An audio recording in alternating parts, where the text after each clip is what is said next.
देखो गतकाली संध्या बेले आमको गोटे स्पेशल इनपुट मिलता जे किसी लोक 5-6 जन खंडे लोक होचंती जो माने कॉर्पोरेट माने क्रिमिनल बैकग्राउंड होची से माने गोटे बाइक रे एवं प्लस गोटे फोर व्हीलर रे रेड कलर फोर व्हीलर रे से माने टाउन रे बुलचंती कोनोसी एक बिजनेस ऑर्गेनाइजेशन स्पेशली गोल्ड एमती को किसी टार्गेट रखिछन बोली गोटे स्पेशल इनपुट मिलचंती मिलिबा परे हमर प्राय हमर टाउन पुलिस ताको अलर्ट हिजे एवं हमर विभिन्न जगह जांच चलतिला से समय देखा गला जे प्राय नलिन छक रु गोटे बिजू पटनायक जो अच्छी छक अच्छी से छक आड़ को गोटे रेड कलर गाड़ी आसुची आ से गाड़ी किसी बसिथिबा लोक माने पुलिस टीम को देखि से माने हड़बड़ी जाइके फसिबार उद्यम करथिले तो पुलिस संगे संगे ताको डिटेन कला और डिटेन कला परे पचरा पचर के जतोल करा गला से माने विभिन्न सिवियर स्टेटमेंट देते किंतु स्टेटमेंट इंपोर्टेंट नथिला तापरे हमें कोन कोन बिकॉज़ माने सर्च करा गला जे गाड़ी चलाउथिले जो लोक से थिले ते विकी अलियास शुभम होता बोली तांकर घर बीएमपुर एरिया अच्छी से तांको पाखरु गोटे कंट्रीमेड पिस्तल एवं 4 राउंड्स जोटा अच्छी लाइव एम्युनिशन मिलिला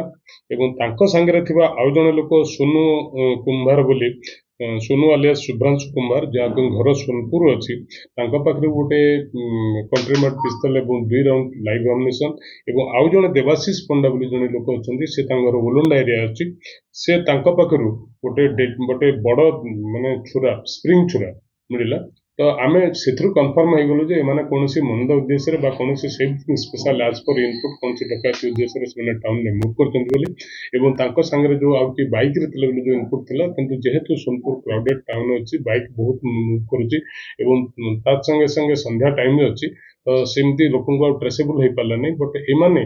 जो आर्म रखिथिले एम्युनिशन रखिथिले एवं तांको गाड़ी सर्च कला बेले को भी आउरी गोटे नुवा जिंस मिलला गोटे एक्सप्लोसिव बम बम जोटा कि हमर पानी रे भी यूज हो परिबो एवं स्थल भाग रे भी यूज हो परिबो से बम में मिलला एवं सेठी गोटे हैंड एक्स जो छोट टांगिया जोटा कि हाथ रे धरि हबो जोटा जेकोनसी मुहूर्त जेकोनसी जगह यूज करियबो सेटा भी मिलला तो वी बीइंग डबल जो कन्विंस्ड जे माने कोनसी क्राइम करिया पे ठीक असम्बर्ड हेतिले विभिन्न जगह ओलंडा बीएनपुर सोनपुर अंचल तो ये बाबद आमर टाउन एएससी यादव बांकर रिपोर्ट उपरे गोटे केस रजिस्ट्रेशन होती एवं केस तदंत चालू रही जो माने एथरे इन्वॉल्व अच्छे जो 3 जन से गिरफ कर कोर्ट चालान करा एथरे सेक्शन तांको लागिछि preparing they are assembled and have prepared for committing डकैती 25 आर्म्स एक्ट एवं 9B एक्सप्लोसिव एक्ट ये केस रे से बर्तमान कोर्ट करा जाउछि।